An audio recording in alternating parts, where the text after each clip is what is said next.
ada yang minta dikomentari tentang eh, pernikahan siapa itu kemarin? Bukan, anaknya Sule itu siapa? Ah, mahal ini mah ceweknya tahu itu mah. Itu yang laki-laki Rizky Febian. Nah, ini kan mengajukan isbat nikah ke Pengadilan Jakarta Selatan, Pengadilan Agama Jakarta Selatan. Terus kata pengadilannya itu pernikahannya tidak sah. Ini apakah benar tidak sah? Jadi konteksnya dulu, mahal ini tadinya kan non muslim. Terus nikah kan mualaf dulu tuh. Ya, mualafah ya. Mualaf dulu. Jadi masuk Islam dulu kemudian nikah. Nah, karena masuk Islam dulu kemudian nikah, maka bapaknya itu tidak bisa menikahkan. Nah, makanya Sule itu menunjuk ustadz buat jadi wali nikah. Nah, setelah itu nggak tahu ya, mungkin pada saat pernikahannya itu tidak dicatatkan. Jadi nyatetinnya nanti. Nah, pas dicatetin, diajukan pengisbatannya ditolak sama Kementerian Agama itu. Bukan Kementerian Agama, Pengadilan Agama. Dengan alasan tidak sah karena yang jadi wali harusnya bukan bapaknya, harusnya itu dari pegawai KUA. Ini nunjuk ustadz bukan dari pegawai KUA. Nah, kalau menurut saya ini kecerobohan dari pengadilan sebetulnya. Jadi gimana ya maksudnya?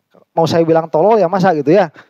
Cuman betul. Jadi begini ya, yang mengatakan itu tidak sah, kalaupun mau dibilang itu tidak sah, itu kan sebetulnya bukan Islam, tapi yang mengatakan tidak dalam pengertian bukan ittifaknya muslimin, pernikahan itu tidak sah. Tapi itu atas madhab Syafi'i. Karena atas madhab Syafi'iyah yang namanya wali hakim itu, dia harus ditunjuk oleh pemerintahan yang resmi. Dan keadaan kita itu sebagai negara Islam itu pun sebetulnya dipertanyakan. Jadi kalaupun mau pakai Syafi'iyah murni pun sebetulnya nggak bisa juga gitu. Cuman kalau kita anggaplah untuk kehati-hatian misalkan itu dianggap tidak sah oleh Syafi'iyah, ya memang kita bisa mengatakan itu tidak sah. Tapi bil qayyid ya, dengan qayyid ini menurut Syafi'iyah. Nah, kalau menurut madhab yang lain itu sebetulnya nggak jauh-jauh ke Zohiri. Kalau kata Zohiri udah sah itu. Cuman Zohiri ini kan tidak diakui sebagai Ahlus Sunnah wal Jamaah dalam pengertian bukan Imam Zohirinya sebetulnya, tetapi metode metode memahami hukum dengan metode Zohiri ini tidak bisa sampai kepada kita karena tidak datang secara utuh. Nah, kita nggak usah jauh-jauh, kita lihat madhab Hanafi saja. Madhab Hanafi itu yang penting 3 yang namanya rukun pernikahan itu. Pengantin ya laki-laki perempuan, ijab kabul dan saksi. Ada 3 ini maka sah karena di dalam madhab Hanafi itu perempuan punya wewenang untuk menikahkan dirinya. Jadi tidak usah ada izin dari walinya. Kalau di Syafi'iyah memang yang namanya perempuan itu tidak punya wilayah atas dirinya terkhusus dalam hal menikahkan. Jadi harus pakai wali. Nah, kalau tidak ada wali berarti dalam tanggungan pemerintah. Berarti yang menikahkan harus perwakilan dari pemerintah. Dalam hal ini di Indonesia KUA. Nah, ini sebetulnya kekurang bijakan dari KUA begitu. Jangan dibilang nggak sah sebetulnya. Karena kita itu bukan Syafi'iyah secara negara. Cari di dalam madhab ini ada tidak yang membolehkan. Selama di dalam 4 madhab ini ada yang membolehkan, seharusnya negara itu mengatakan sah saja. Ya, kalaupun misalkan KUA ini hati-hati begitu ya, jadi ihtiyaton. Asap aku di ihtiyaton ya. Kalaupun mau ihtiyaton sudah dianggap sah saja. Cuman bilang seperti ini, kalau tidak keberatan supaya sah menurut seluruh madhab, nikah lagi saja. Maksudnya bukan kawin lagi rizkinya ya, tapi akad lagi saja. Nanti masuknya bukan pernikahan baru, tapi masuknya tajdid nikah dengan madhab Syafi'iyah supaya menurut seluruh madhab sah. Nah, cuman pelajaran buat kitanya apa? Nah, pelajaran buat kitanya begini. Kalau kita mau menikah atau mau menikahkan, kuncinya itu ada pada saksi sebetulnya. Kuncinya itu. Jadi saksinya ini harus jelas. Si saksi ini dari madhab apa? Kan pernikahan itu berlangsung, kemudian setelah beberapa hari atau bulan setelah itu baru mengajukan ke pengadilan. Berarti kan pernikahan ini disaksikan oleh orang yang mana orang ini bilang sah.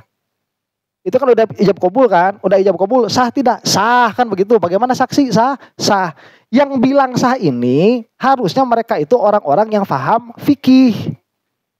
Karena kalau misalkan mereka itu sedari awal, si saksi-saksi ini sedari awal sudah memakai mazhab Syafi'i, itu sudah tidak akan dibilang sah dari awal.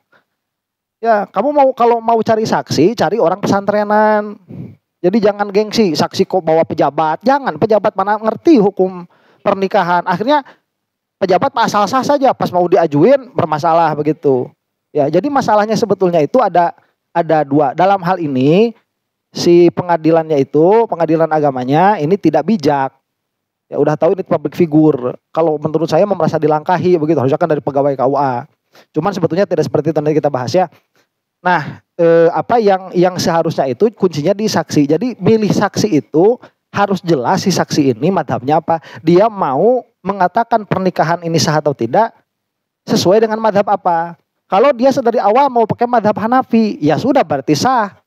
Begitu. Kalau nanti ada yang bilang nggak sah, ya paling Syafi'i yang bilang nggak sahnya. Udah nggak usah dihiraukan. Karena kita waktu akadnya ini memakai madhab Hanafi. Cuman memang kalau misalkan mau sah menurut seluruh madhab, ya Syafi'i pasti yang dipakai itu. Makanya Syafi'i itu madhab yang paling kuat begitu. Ya. Nah, jadi pelajaran bagi kitanya itu, kalau mau cari saksi, cari saksi yang jelas madhabnya, yang paham. Kamu itu tahu rukun syarat nikah dan yang membatalkannya itu dari madhab apa? Hanafi. Udah cari Hanafi itu 4 orang. Begitu. Biar apa?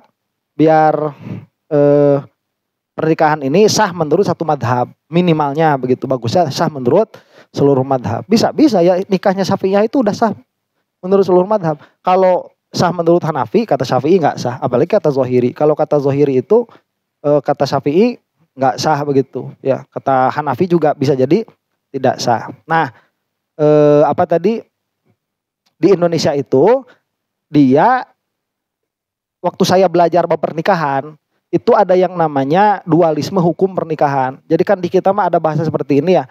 Ini pernikahan siri. Kemudian ini pernikahan agama, pernikahan secara negara begitu ya.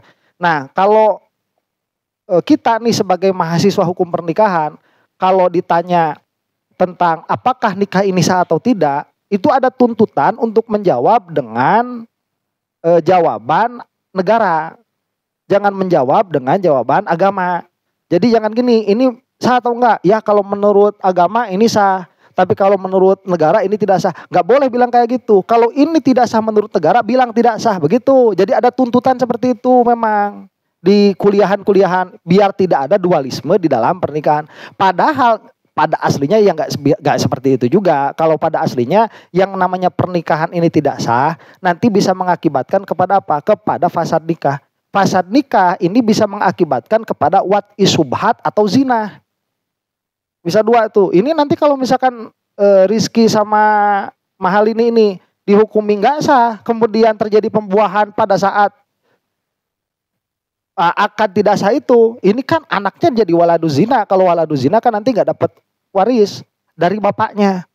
Ini kan masalah begitu. Makanya ini mah kegegabahan siapa KUA-nya itu, pengadilannya itu. Dan harus tahu ya, yang namanya pernikahan itu di dalam Islam, karena madhab kita itu ada 4 yang diakui oleh Ahlussunnah wal Jamaah. Ini sebetulnya cari yang longgar saja dalam pernikahan itu.